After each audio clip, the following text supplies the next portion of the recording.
electromagnetic part of those signals. So he's going to talk about nucleosynthesis in neutron star mergers. So, okay, thank you, Jose. So as Jose has said, I think I will focus mainly into kind of general discussion about nucleosynthesis, particularly heavy element nucleosynthesis associated to the so-called R process. And then I will also mention the connection to these electromagnetic signals associated in principle with mergers, but in principle could be associated to any other scenario where the R process operates. But so far, this is the only place where we have seen it is in mergers, which is also the only place, thanks to this observation, we have evidence that the R process operates. So I think when we are talking about nucleosynthesis aspect, it's always nice to have some reference point of what we are talking about nucleosynthesis, and typically often as a reference one takes what's so-called solar abundances. This is also one of the few places where we can talk about abundances of different isotopes, and basically one gets the picture which is illustrated here in this plot when you look on the relative abundance, where the abundance is basically dominated by hydrogen and helium. Then we have elements at 2 iron. Those elements are basically produced during the stellar evolution phases that I was discussing yesterday. In fact, you already see enhancements of the so-called alpha elements, which really has to do with the fact that alpha catch-up reactions play a very important role during the stellar evolution, as we saw yesterday. But then as we go to heavier nuclei, basically, typically all fusion reaction becomes not possible. Also charged particle reactions start to get more and more suppressed. And basically one is typically only left as a mechanism to produce heavier nuclei with neutron catch-up processes, which do not suffer from the limitations of a Coulomb barrier. And basically we may have two kinds of process, the so-called S process and R process, which are, to our understanding, basically responsible for the production of basically all elements, most of the heavier elements, to the heaviest elements we can see. Of course, the problem when we look on the solar abundance is we may be full out because we are looking to a particular location of the galaxy and a particular time in the evolution of the galaxy. And the question you may ask, are these really representative or not? For that, what we would like to do is to observe really different stars. And in particular, what we like to look is to observe very old stars that were maybe polluted by a few nucleosynthesis events at the beginning of the galaxy. For that, what you look on the spectra. And for example, here, what is compared is the spectra for a star like our sun, where you see many lines appearing. And then you see when you go to very low metallicity stars, these are metallicities which are of the smallest ones you can observe nowadays, when you see a much more simple spectrum of lines. And the idea is if you look on this and you can identify particularly, of course, you can identify many elements, but in particular in this case, we are looking for our process elements, you may have a glimpse of what is the enrichment of the galaxy by those elements. In fact, this is a summary of observations of the so-called stars enriched in our process elements. In this case, we are observing elements, so we have to look in the atomic number. We don't have isotopic information. So what you see here is in an arbitrary scale observations in many different symbols. And this continuous line is the solar R process abundance extracted for the R process. In fact, this has been extracted after removing what we call S process. I will discuss this later. So these observations show two things. First, that our decomposition between S and R process is solid, because you see that the stars basically agree with what we call R. And it also shows something, but basically when we look to these metal poor stars, they are only enriched by R process. The R process is operating much earlier in the galaxy than the S process. So it's really what we call in nucleosynthesis a primary process.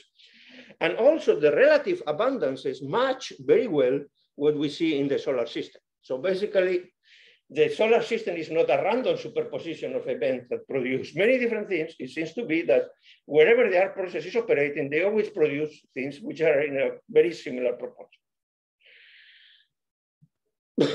And in particularly from these studies, we know that R process basically operates in events which are very rare, occur with very low frequency. Low frequency here means much lower frequency than typical Corcola supernova. And they tend to eject a large amount of material. And there are many studies from the chemical evolution point of view observational that point to do that. This, together with the theoretical issues that we face due to neutrino interactions in the neutrino-driven wind, basically rule out a standard Corcola supernova as they are processed. Still, they could be rare supernova because this will be consistent with the rare events. But as we will see, that so far the only event that we have is the neutron star mergers where they are process operated. And the neutron star mergers are consistent with these high rare and high yield events. So now, basically, this is a kind of picture what we have. So basically, after the Big Bang, these are the kind of nucleosynthesis we have. Abundances, if you go to the oldest stars, you have something like that. And as I said, when you start to go to metallicities around -3 or -4, you start to have production of our process elements. And finally, zero metallicity, you start to have what we find in the sun.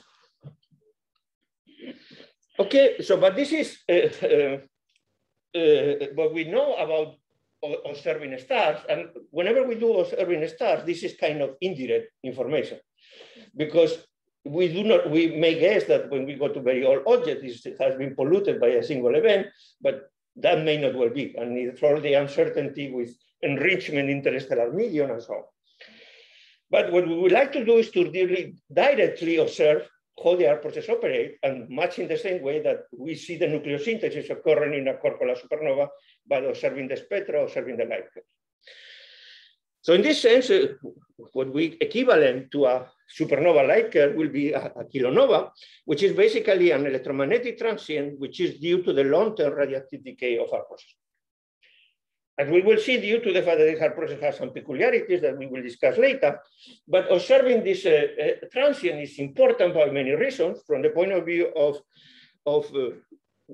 gravitational wave physics, is basically a transient which will be a counterpart to whatever scenarios where gravitational waves occur, in particular emergence. So you can get additional information or information that you can contrast with information you have with gravitational waves. So it can produce the diagnostic information about the physics process that occurred during the merger. And of course, from the point of view of myself, it directly proves you see in situ how the R process is operating. It has some advantages over other transients, as it was mentioned in the previous talk by Paul. By the way, as Paul said, feel free to interrupt me anytime. I think I prefer to have a discussion than just talking to the wall. With this, sometimes Zoom seminars tend to be like talking to the wall.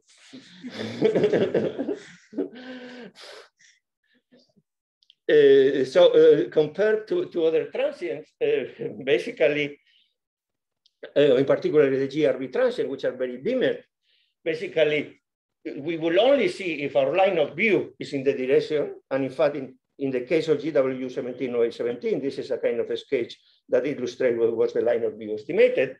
We were very fortunate because we could see both. But in other cases, particularly we look on kind of equatorial direction, we most likely will not be able to see the GRB, but still the kilonova is an isotropic emission and we will be able to see.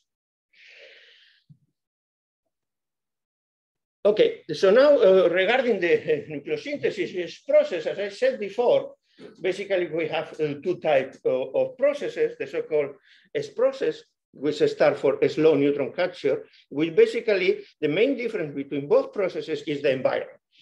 So basically the nuclear physics of the nucleus you cannot change, but in the environment you can change the neutron density. So depending if you have larger or smaller neutron densities, you can have a slow neutron capture where you have low neutron capture rates, and particular process where you have high neutron capture rates.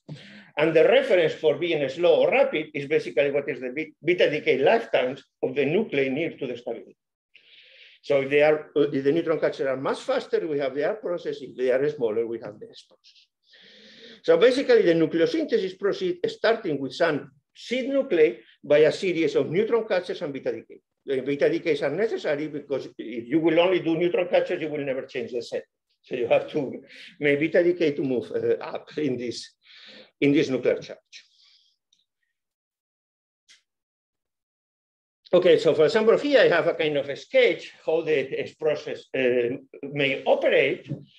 So basically, you start with an arbitrary nucleus that here I took Cobalt 65. If I did not took this slice from somebody else. So you start having neutron catches, and then this is a stable nucleus. You produce a nucleus which is unstable. So due to the fact that you have a very long time scale for neutron catches, this will basically beta decay, and then you move to the next one. So you typically during the S process, you keep moving through a stable nuclei, which are here marked on these dark boxes. And whenever now you produce a stable nuclei, it is decays. And this way you keep moving up and down till basically you only produce nuclei that can be reached by this sequence of beta decays and neutron catches. And already in this picture, you see that there are a series of nuclei that cannot be reached by the S process. So this has to be, they have to be produced by some other mechanism. And that are precisely the nuclei that are produced by the R process. Only by the R process, of course, there could be nuclei that which both processes contribute. But they are stable. These are stable ones, yes.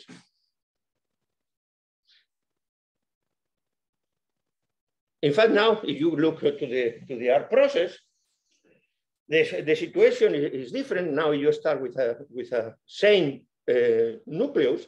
In this case, you will have a sequence of neutron catches. Now, this sequence of neutron catches will continue depending on the conditions in the astrophysical system. For example, you have very high temperatures. At some point, photodissociation reaction will be very important and may compete with these neutron catches.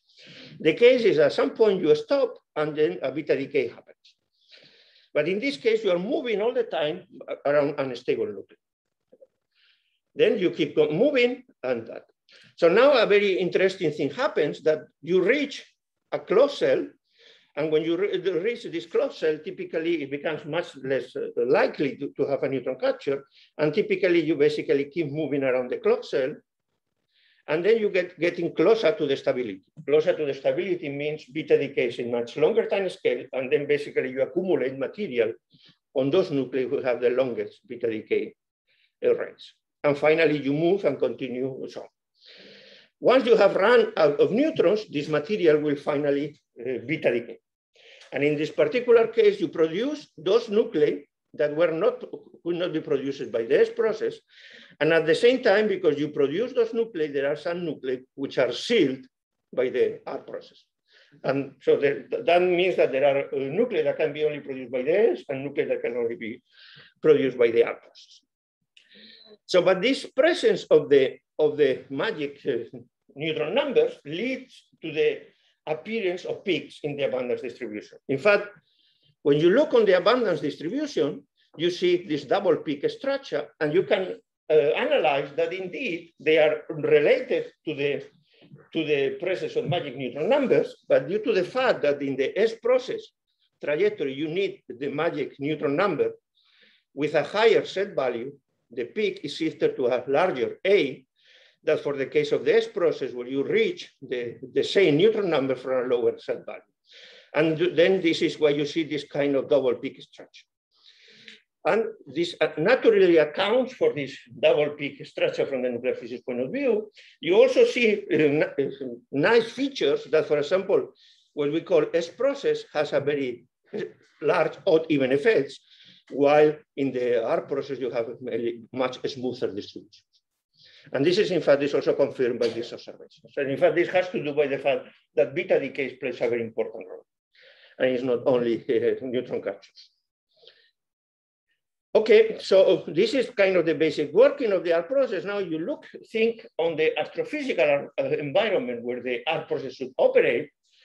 Basically, the astrophysical environment, the main requirement is that they should provide enough neutrons, and particularly the important thing is how many neutrons do I have per every heavy nuclei where I can capture. This is what is called the neutron to seed. And this is such that if you start with some initial distribution of nuclei centered to some mass number A, and you have some number of seed nuclei per so many neutrons per seed, you can capture all these neutrons and produce some final A. So this basically determines which are the heavier nuclei that you can produce. So if the neutron to seed is low enough, basically your R process will stop at some point where the neutron to seed is not low enough. If the neutron to seed is very large, and in fact, in some of the situations on Merdius, it could be of even several thousand, theoretically, you could produce a nucleus with mass number 1,000, but of course, this nucleus does not exist. That means that at some point you will reach a region where fission has to be occurred. The problem in all this is that, as is already illustrated in this, the R process moves in a region, this greenish region, where basically no experimental data is available. So we have to model all this by theoretical models. And this brings additional uncertainties. I will show you some illustration of that later in the talk. So basically what we need to know is basically for very exotic neutron-rich nuclei, the beta decay rates, the neutron capture rates, and of course, if you start to produce nuclei that may fission, we also need to know fission rates and genes. So basically what we need to do then is to benchmark these calculations against observations. And I said one way is solar and stellar abundance, but as I said, this is really an indirect. And also against electromagnetic emission, what is called direct. This is important because it provides a direct proof of our process, but this is sensitive to other different aspects. In particular, we are sensitive to both atomic and nuclear physics. And the atomic comes because we need to know the opacities, how these atomic transitions between the atoms, which are finally formed, that characterize the spectrum. And I will come back to this aspect. So the nuclear physics basically determines how much energy is dumped into the transient, and the atomic physics determine what are the final wavelengths, or optical wavelengths in which this is made. Okay, so but one important thing, if you want to produce the whole R process fauna of nuclei, is that you really need to have a kind of relatively broad distribution of neutron richness in your material that you get. And this typically in the astrophysical environment is done by weak processes. And particularly, these are processes that typically involve both neutrino, antineutrino absorption, and the inverse process, electron capture and positron capture, involving neutrons and protons. The cross-section for these processes are very well known. You can compute it with high accuracy, but the challenge in many cases is to really have accurate determination of the neutrino and antineutrino spectrum. In the case of supernova, I think the modeling is already quite mature, and I would say the predictions are more or less solid. In the case of mergers, I think still we are a long way to have really reliable predictions of neutrino physics. And this is an important uncertainty we will mention later. So basically, this neutrino determines the neutron richness of the jetta, in the literature we call YE. And now, depending on the YE of your jetta, you can have either, for example, if Y is larger than 0.25, you only produce these light R process elements up to this first peak. This is basically showing the solar R process abundance, that this is what you would like to predict. If you observe intermediate YE material, in particular larger than 0.25, you produce this region, and in particular, you produce elements like lanthanides. And finally, you have very neutron-rich ejecta. You produce even heavier, and finally, you also produce actinides. And both lanthanides and actinides play a very important role in this discussion of the opacities, and this is why I emphasize in those in this plot. Okay, here I have a movie, but I prefer to run it from the terminal to show how the R process operates. Let me first guide you through what it is shown here. So basically what is shown schematically is just, I show the mouse. So you have the temperature in the environment, you have the density in the environment, you have also the temperature and density in the environment here in numbers. And what you see here in this upper plot, you see the instantaneous isotopic abundances, which are compared with the solar abundances. This is what you would like to reproduce at the very end. And here you see in a charge on nuclei, these are the stable nuclei, and here is the instantaneous abundance in color code. So with reddish color being the most abundant. So basically, at the very beginning, you start with a kind of, in this particular case, it was relatively neutron-rich conditions. You start with a distribution of sin nuclei around 120 with a neutron magic number around 82, and the rest basically neutrons. You have kind of neutron to seed in this particular case of the order 600. So then you start to capture. And basically in relatively short time scale, if I see here, this is of the order of 180 milliseconds, you are already producing the heaviest nuclei. But you still have neutrons, in this particular case, you have of the order of 500 neutrons left. So this nuclei start to fission, and then you start to have a fission cycling. So you see, you start to cycle, and this cycle basically repeats itself till you run out of neutrons. Once you run out of neutrons, now you start to have a neutron to sit around 1, the material starts to decay to the stability. Sometimes I want them to say decay back to the stability, but it was never in the stability.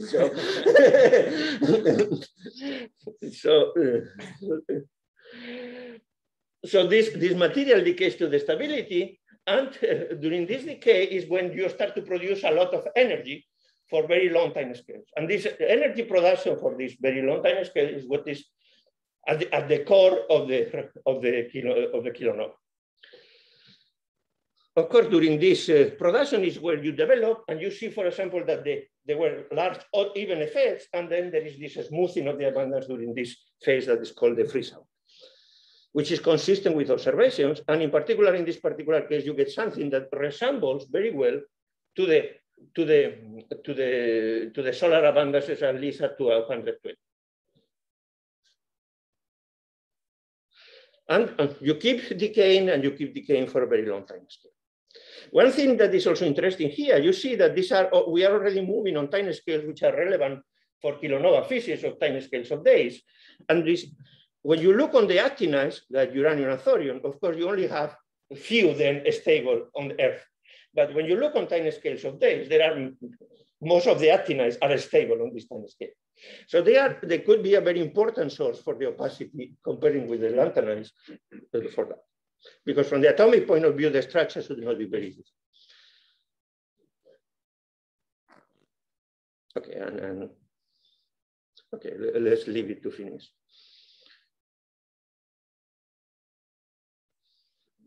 Okay, so this is what you will have. Now the question is, what about the situation in mergers? So we have already seen in the previous talk about this kind of diagram showing how the merger evolves. So basically, I will start trying to discuss that for the point of view of our process, what we are interested is in ejection of material, which is ejected from the merger. And we will see there are typical two sources of ejecta. And maybe I showed you the movie before, because this is also something that makes things clear. This is, in fact, a movie from Andreas Bauswein, from one of the simulations of Andreas Bauswein, that now is a member of the theory group at GSI. So we are very glad that he joined us. And basically, the color code in the simulation is the temperature. So this may also point to the direction of this, what are the temperature reached in these objects. And you see, as it was discussed before at the very beginning, we are dealing with very cold objects, and then this is where the temperature is very low. So, but as they approach each other, they start to heat up, and you will see that the temperature start to get more reddish. And now you start to see kind of there will be two mechanisms of ejection during these dynamical phases. One, now you start to see this collision of the two neutron stars. This is when you form this contact interface. It's the color scale, I cannot see. The color scale. For the temperature, it's... So reddish is around 15 MeV, okay. And I don't know what is the maximum. I think the maximum is 30 MeV in this case. So, but now you see kind of two sources of ejecta, these kind of tidal arms. This is typically material that it is very cold. And there is also what is the main source of ejecta, this contact interface where the collision of that. And this is very hot material. So this material is heated to very high temperatures. The difference from the nucleosynthesis point of view is that this material here is cold and typically will keep the neutron richness of the original neutron star crash material or outer core of the neutron star. But this one become very hot and will be reprocessed both by temperature effect, but also by neutrino effects.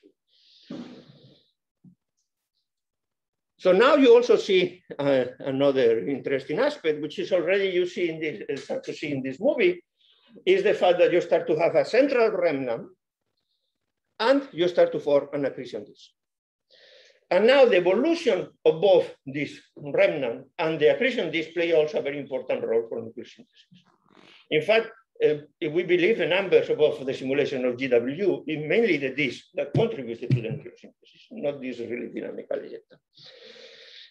So now, depending on the lifetime of this remnant, we will have also very different outcomes. So this particular simulation cannot sample because basically the simulation runs only, I think, for an order of 20 milliseconds. But you clearly see already the formation of this. Okay. So from this discussion, we have two sources of ejecta, what we call dynamical during the early phases of the merger, and what is called also accretion disk on longer time scales. So as I said, the ejecta properties depend on the central remnant, which is neutron star black hole, because basically this affects mainly the strength of the neutrino emission. What are your neutrino luminosities? And consequently affects the neutron richness of the ejecta.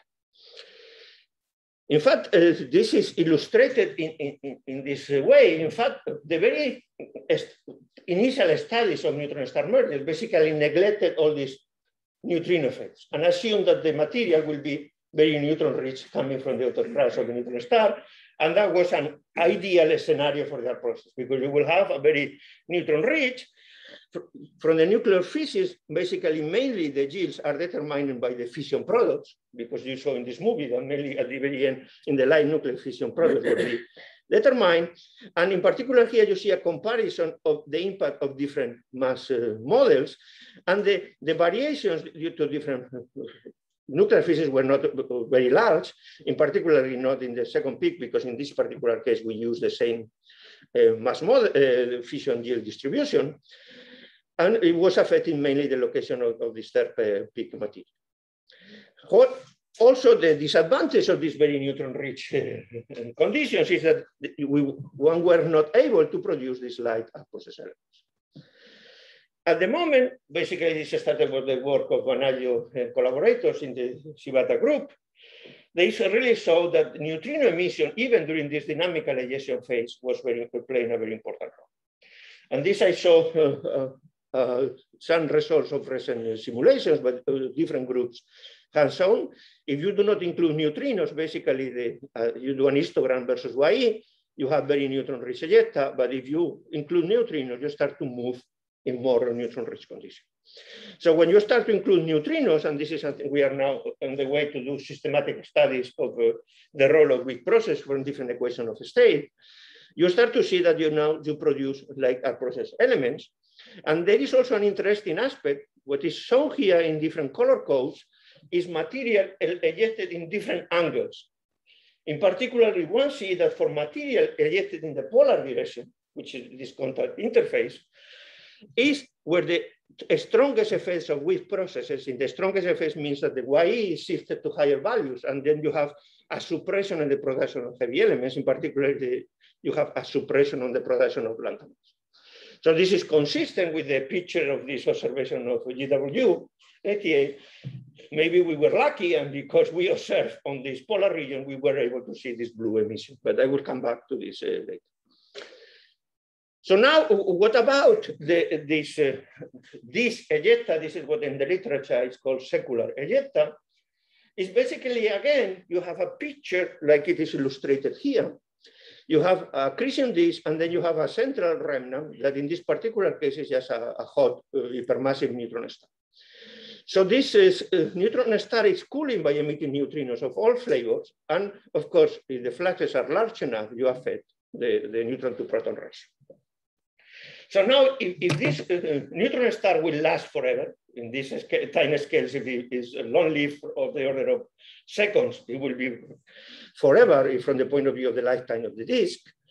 Basically, you produce only light elements and you do not produce any electrons. From the point of view of the observations of the GW1708, it will mean that you will not have right emission late times, but we saw that they were right emission. So at some point, there has to be kind of collapse of this supermassive neutron star that collapse to form a black hole. In this case, once you form a black hole, these neutrino flashes decrease. Still are neutrino flashes produced by the disk, and they are important in the whole modeling, but the change in Y is not so dramatic, and you are able to produce a much broader distribution of material. Of course, at the very end, the challenge is model the whole thing, to model the dynamical, the agenda, and all that, to do it in a consistent way. So this is, I think, at the moment, we are very far from that. Okay, so now this material is ejected, and what could happen? We already argued that they will produce a lot of energy, and what could happen? So the very first thing is the production of energy operates in very different way than in the case of supernova. In the case of supernova, we have mainly a single nucleus decaying, nickel 56, so the energy of flash was exponentially basically following the lifetimes, mainly of cobalt 56, which is the longest living. But however, here, in the case of supernova, we have a statistical decay of many nuclei, all of them decaying at the same time. And in this, in case of giving you a exponential power law, what you have is a power law. And they typically involve simulations, but it was also something that it was discussed already by Wigner in 48, in the case of looking to the heating in nuclear reactors, which is basically the same physics in this case. They already realized that it follows a power law, kind of T to minus 1/3. So there are many nuclei that decay at the same agenda.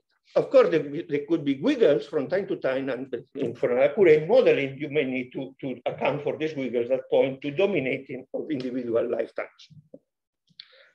So, but basically, Lipaszynski already in 98 pointed out that there will be an electromagnetic transient, and the properties of this transient will depend on both energy production rate, effective energy is how much energy is produced.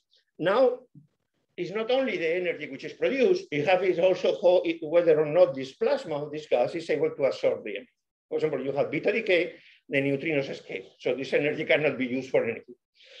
But also at late times, photons also escape very easily that you are produced. So you have to account also for this so-called thermalization energy. And finally, you also need to know how easy this radiation can escape from the gas. And this is what we call the opacity of the gas, which again depends on the composition, and in particular depends on the presence of lanthanides and actinides. If you are able to model all this, in principle, the only three parameters are parameters that depend on the astrophysical event, and those are what you want to determine from observation. Basically, how much material you have ejected, and what is the velocity of this ejecta. And this is what you would like to get from the observations.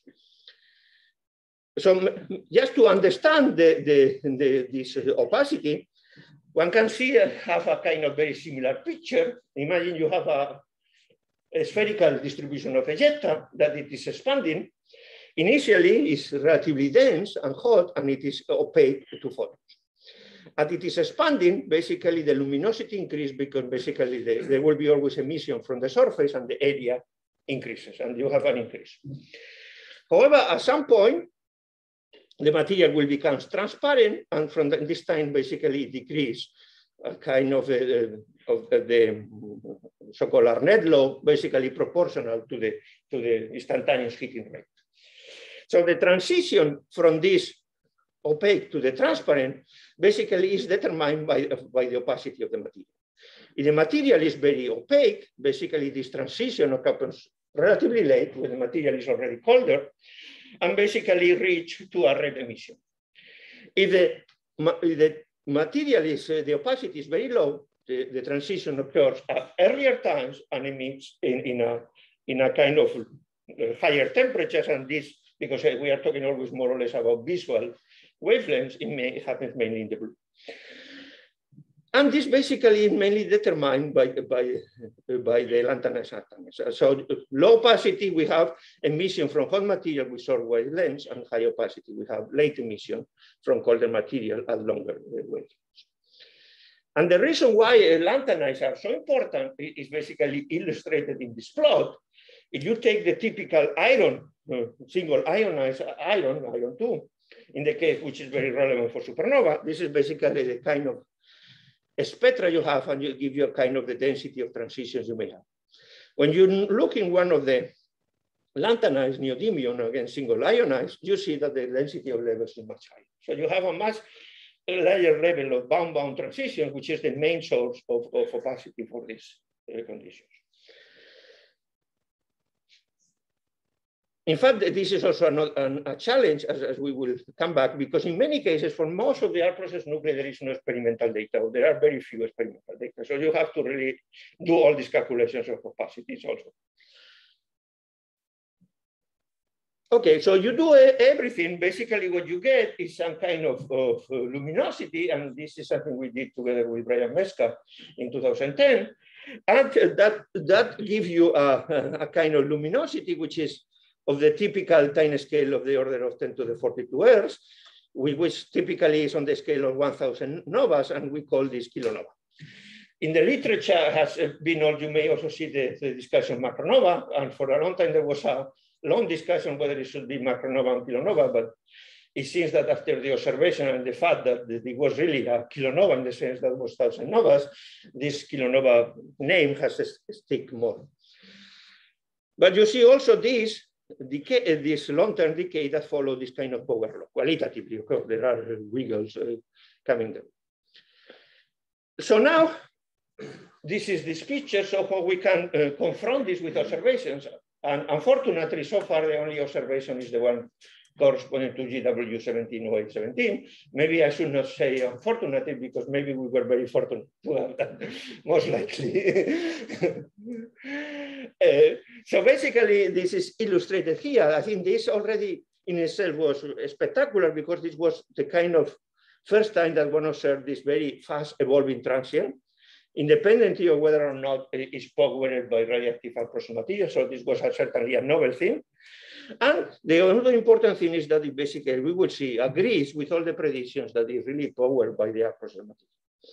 And you clearly see that the emission here, this is a picture taken from this galaxy on August 17. It was kind of emitting in the blue, while at later times you have clearly a kind of much dimmer and also reddish emission, a much later kind of time scales of 4 or 5 days. Okay, so basically here you see a comparison of what was our predictions and the data. And in fact, I think we were also very fortunate, because this particular event also matched very well what was our original predictions. And here also you see already, this is basically the individual spectra corresponding to the movie that Paul has already shown. And you see also in the spectra evolution that initially you have the peak in the blue, and you clearly see that it shifted as it gets dimmer to the red. So this evolution already, you see, clearly matches the radioactive decay of our process material. So it really confirms that we are making our process on this material. We see also that the blue has to be dominated by light and process elements, and particularly you can estimate what should be the ejected material, what should be the velocity, and typically one free parameter is what is the lanthanide content, because it regulates the opacity. This, due to the high velocity, is believed to be dynamical ejecta, but also the fact that they are light elements points already to this an observational confirmation that neutrinos play a very important role. Without the role of neutrinos, we will not be able to, or the weak processes, to produce a blue component. The red is due to the presence of lanthanides. It contains more mass. It has lower velocities, and this is believed to be coming from the accretion disk. This is why I say that since the accretion disk is the main source of material. So, and this again, basically within our standard understanding, requires really that a black hole is formed to shut down the neutrino emission and really allow for the production of red emission. We're doing with time. Okay, but I wanted to show. I lost one slide. So what I wanted to show, in fact, is that at the here in this particular observation, maybe. Okay, anyway, I say it in word. You already see that here we only have a qualitative understanding. We do not know what exactly had been produced. But there was another analysis of this spectra where, by Watson and collaborators, where they have really determined lines that correspond to strontium. And in particularly, this is basically the only element that has been really observed.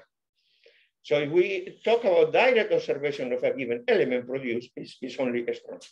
And strontium corresponds to one of the lightest processes. So in fact, it already points to the formation of, to the impact of neutrino interactions, but it leaves open, did we really produce anything heavier? Particularly, we believe lanthanides were produced to the opacities, but maybe were actinides, and what is the impact? So you still would like to look for signatures of the production of particular nuclei. And this is something that so far, except for strontium, we do not really have. And how can you find these signatures? You can find these signatures in different ways. One is really look to the light curve. Similarly, like in the case of supernova, that by just looking on the light curve, you could fit that. From the theoretical point of view, this is easier because it's easier to predict the total light curve than the spectra. But from the point of view of observationally, it's more challenging because you want to measure in many wavelengths and you cannot measure. It is also interesting because, in fact, this goes to a very old idea. In fact, if you look in the literature, you go already to the work of Burbidge and Hoyle and collaborators. Already at that time, they were arguing that Californium was producing supernova. In fact, they were arguing that Californium-254 was the main source of energy for supernova. The reason was that basically Californium has a lifetime of the order of 64 days, that is in the ballpark, on the ballpark. And second, because I guess it was already just discovered in California, this is what it has the name, and they wanted to say, oh, how important is in the astrophysical context. But this so-called crazy idea sometimes return, and in fact, this may be important in the context of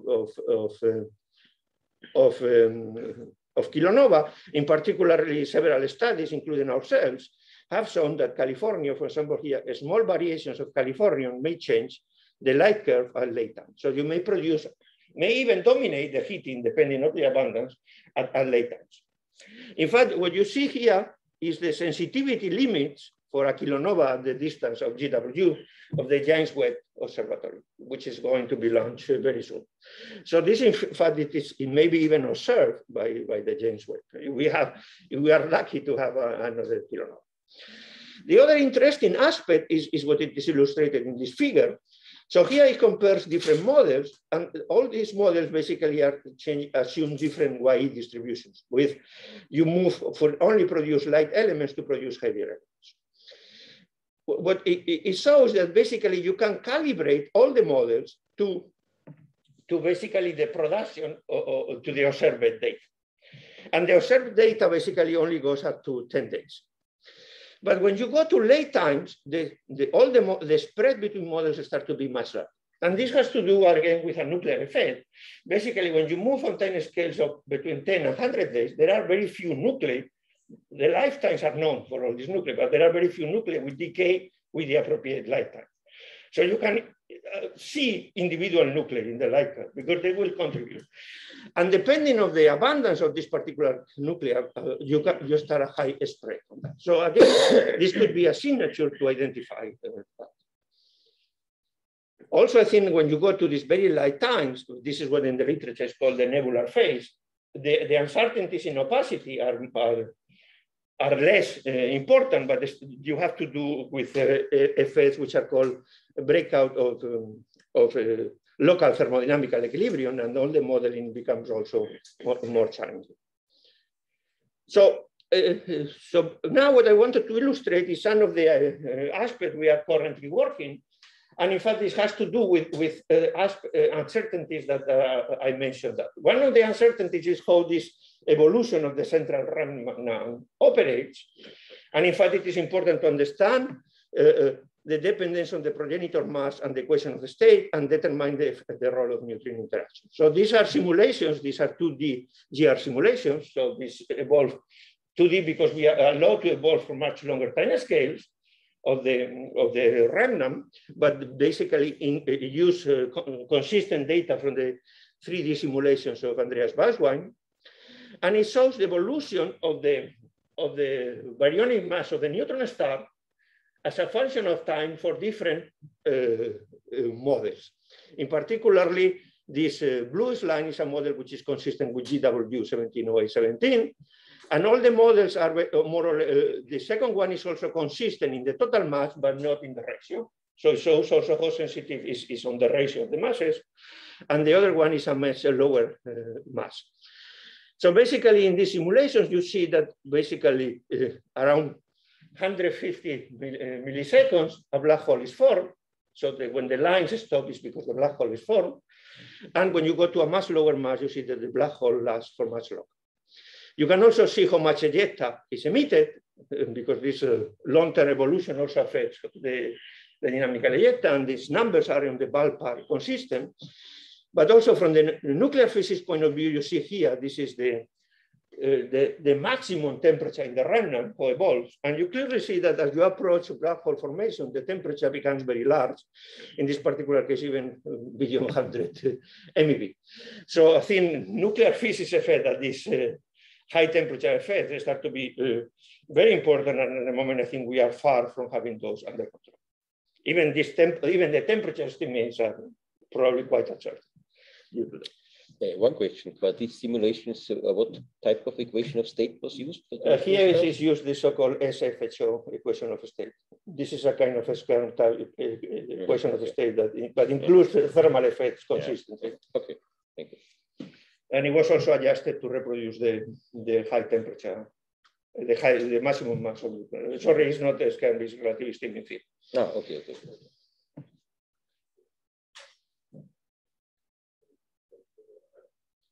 Okay, so another aspect that is also important is in this context is neutrino oscillations. So whenever you have neutrinos, you have to worry about neutrino oscillations. And this is really an open issue in the whole business. And in fact, here in the context of mergers is even more interesting because it's one of the few scenarios where the density of antineutrinos is larger than the one of neutrinos. And it has to do because in supernova, you start with a lepton-rich object that neutronize as the neutron star is formed, so you have more neutrino emission. But here you start with a very neutron-rich that when you heat up, start to protonize. So you tend to produce more antineutrinos. So this also brings to the new phenomena in the oscillations, which are interesting. So regarding the nuclear physics, I think there is also a large uncertainty here, particularly related with the beta decay lifetimes. In particular, I think that from the theoretical point of view, there have been important advances in the sense that now we have different microscopic calculations. They are still limited from other microscopic approaches in the sense that we need to compute lifetimes for many nuclei. But at least at the moment, we can do this based on microscopic approaches. But they already show an interesting behavior. So for example, here, one sees this is a picture from this recent work of Ney and collaborators, where they compare with this relativistic mean field calculation of beta decays. This was a work led by marketing and was a postdoc also at ESI. So basically, when you compare that, you see that there are very large difference in the predictions of beta decay lifetimes for nuclei, in particularly very heavy nuclei, or those nuclei that in principle will be fission, basically moving above 126. This is not happening when you compare with other more phenomenological approaches of beta decay half-lives. So at the moment, it will be interesting to, from the observational point of view, to address that. From the theoretical point of view, we try to understand the origin of this difference, and in principle, it's important to go beyond the so-called RPA approaches. But just to illustrate this, beta decay half-lives have a very a strong impact in the position of the therapies. So I think now, in the nuclear physics point of view, is really a frontier, at least to reach this nuclei in the 126 region, for which barely anything is known. So the other thing is these opacities, and basically these opacities, as I mentioned, we do not know much. In fact, at the moment, there is not even tabulation of opacities for all nuclei. So this is something we have also been working on. Basically, at the moment, we have already compute opacities for most of the nuclei. At the moment, we are using a kind of relatively simple open source code, this flexible atomic code. This allows for really fast calculations for many atoms. And the idea is as we have a better understanding of what are the more relevant ones, improve with a more sophisticated calculations. But they already tend to suggest something which is interesting. What is shown here is basically what is in the literature is called the expansion opacity. That in fact, the opacity for the actinides, for example, here is a comparison between uranium and neodymium that you look on the periodic table, one is in top of the other, one in the lanthanide group and the other in the actinide group. And it suggests that the one for the actinides could be much larger than the one of the lanthanides. So if this is really confirmed, and this is something we need to check, basically what this may point is to a way to observationally detect a difference between actinide rich and lanthanide rich ejecta. But of course, the ultimately way to do that is basically to really model the spectra. And this is something that at the moment we are also working in collaboration with a group of Stuart Singh in the University of Belfast, basically using these codes, TARDIS code, which are 1D code, and ARTIS code, which are 3D code. So these codes are being updated to use the kilonova modeling and basically be able to simulate. And this is kind of a preliminary result from one of these models. That again, these models still do not include the actinides because we need for that. We wanted first to compare to this model, published model of Bolager and collaborators, which does not include actinides. But it already shows, for example, that most of the contribution to the opacity in this particular case comes from neodymium. This is also what has been already shown in the literature, that neodymium is probably one of the actinides that contributes much largely to the opacity. Okay, so finally, I think to finalize and also to suggest some literature and do some advertisement, I would like to suggest that you have a look to this review that we published basically in January on the art process neutron catcher. This is a 90-page review that you can read and covers basically all the aspects of the art process that more or less I have covered in this lecture. It goes from observations to nuclear physics, experiments, theory, kilonova observations, chemical evolution. So I think it's a very comprehensive work. And I think with that, I stop. And if you have any questions. Can I ask you a question, Gabriel? Yes. This is, I'm Enrique. This is, I don't know exactly how to formulate this question, but this is probably a naive question, but I'm just thinking about the degree of ionization of all these elements, right?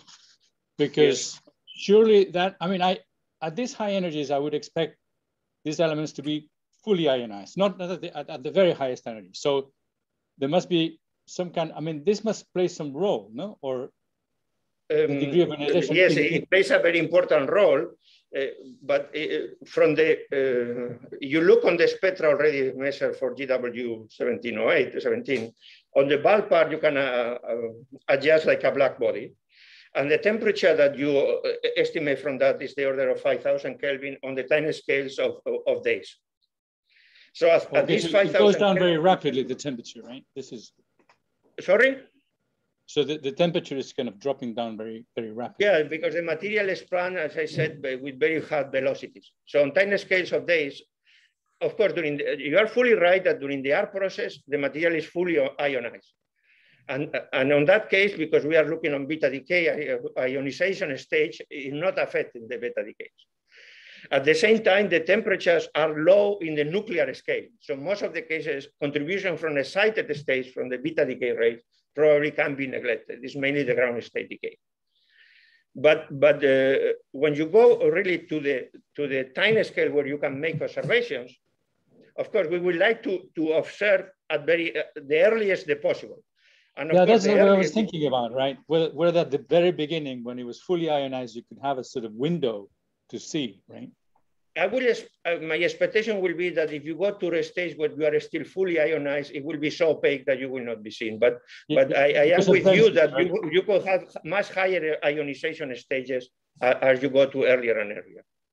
Mm-hmm. But in principle, this can be modeled also. At the moment, on the tiny scales we are typically dealing with double, single, or triple ionized. These are the mainly, we do not need. Neutral is typically not there, and more than triple is not there either. Okay, thanks.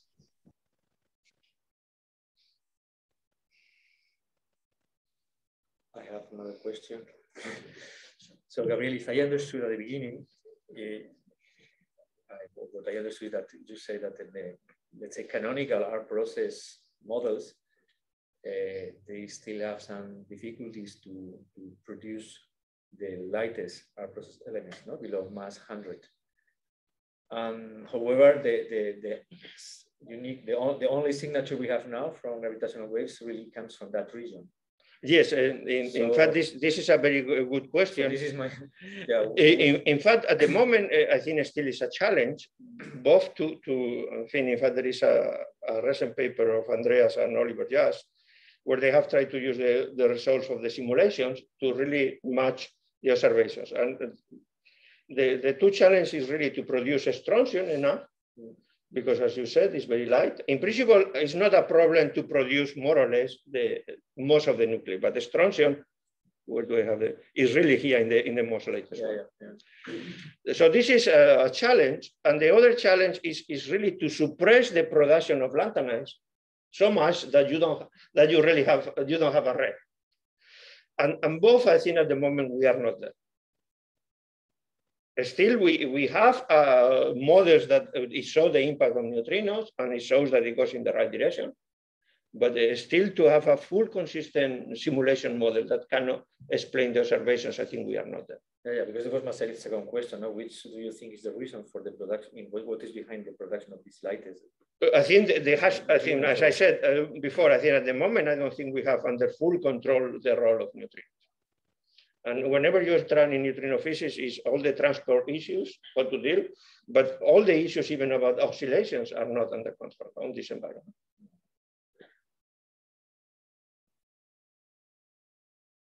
Yes.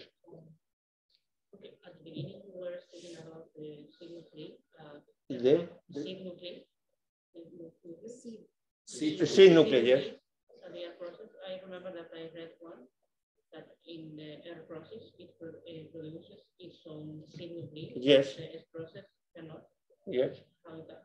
Maybe you already mentioned it or so.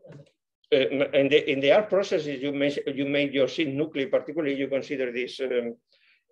Short heated ejecta. This is heated to such a high temperature that basically, when it was in the neutron star crash, probably was some heavy nucleus in the crash, as Isaac mentioned, but due to the heating, it's completely dissociated. So you lose memory of what's the initial nucleus. But then as the material cools down, the nuclear reactions start to operate, and then you build some nuclei by charged particles, particularly when the temperature is high enough. However, at some point, when the temperature becomes much lower, typically below 2 gigakelvin, typically charged particles do not operate. Sometimes, depending on the conditions, you may have heard about this alpha rich freeze out. Basically, you form a substantial amount of alpha particles that remain unstable, but they remain there without being used anymore. But then you are left with some neutrons and some heavy nuclei that have been produced during this process. And now neutron catchers can operate basically till the temperature becomes much lower because they are not hindered by the Coulomb barrier. And this is where you have your neutron catcher process operating. So the seed production happens during this very early hot phase where your neutrons and protons assemble to produce a nuclei. In the case of the S process, basically operates on the inside a star, on this AGB star, and basically operates on the nuclei that were inherited by the star during the evolution. Because basically on these layers where it's operating, the ongoing nuclear process in the star have not yet produced those heavy nuclei. So this is why they need to operate on that. But in the R process, this is not limited by this seed production. Okay, one more thing.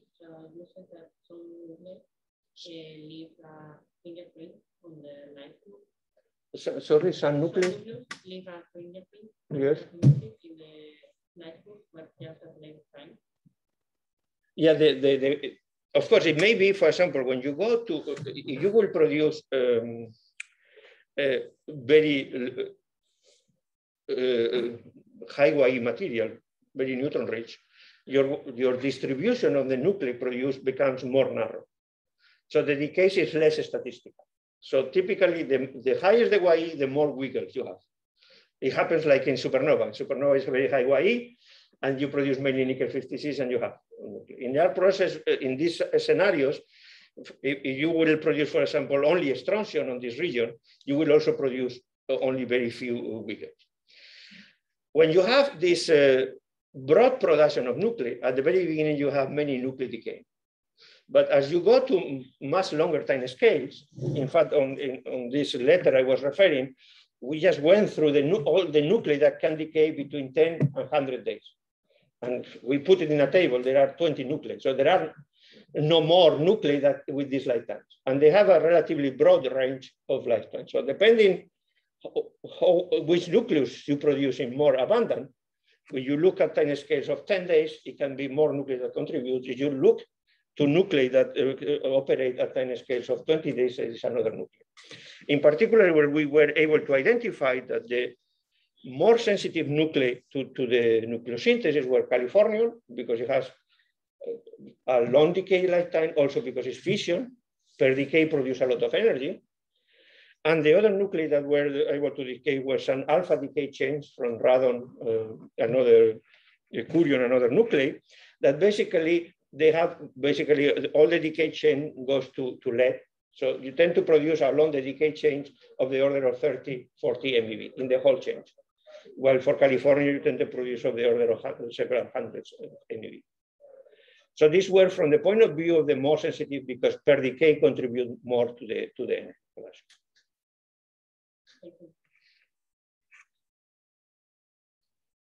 Another question, I mean, I have time. Yeah. When you were discussing the uncertainties you have in your models, you mentioned also the ones coming from the nuclear physics, no? And in particular, you saw the example for beta decays, half-lives. Okay? But then you saw two cards with two different predictions, you're comparing models. And my question is that, the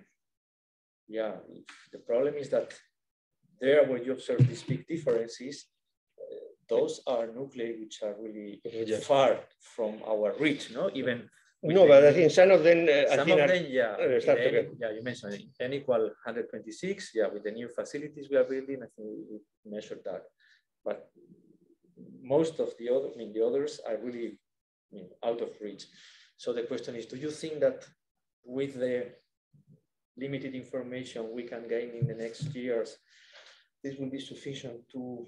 I think at the moment, even we already make a progress in having microscopic calculation, but I think still, I will say they are not the most sophisticated one can do. I think we can still, our goal to go to a more sophisticated approaches to do the calculations. Of course, I think whatever model you do, I think the uncertainty will grow as you go to more neutron rich. But I think as you go to more neutron rich, changes in the lifetime are not so relevant. In fact, there is a kind of range which is in the intermediate range, which is basically during the freeze out when you are already running and are getting closer to the stability, when the lifetime starts to play a more important role. Of course, I think this intermediate range we are already reaching here for many of the nuclei. It may be reaching this around 126, but the heavier you go, the most like, for example, we are looking now to the production of California. California is important and we would like to understand what are the uncertainties. But the beta decay of the progenitor, California is not even known, which for beta decay standards should be very long-lived. So, and this is a really, I think California we can consider from the point of beta stability to be on the stability. So maybe you have an idea what you can measure. No, I mean, I was thinking you said this for beta half-life, but for fission it's even more difficult because fission is really on the most neutron rich. On the most neutron rich, and this is very challenging, yes. From the point of view of the modeling, I guess we are in a safer ground for fission because fission basically happens, the most relevant nucleus with the height of the barrier is similar to the neutron separation energy. So tunneling is not so relevant. So the most uncertainty aspect with fission is whenever you have tunneling, because then you have become very sensitive to the barrier height. If tunneling is not the major driving of fission, because we need to have fission operating at time scales of seconds or even less to be relevant for the process, then I would say from the modeling way, but now the question happens, how good are our barrier estimations?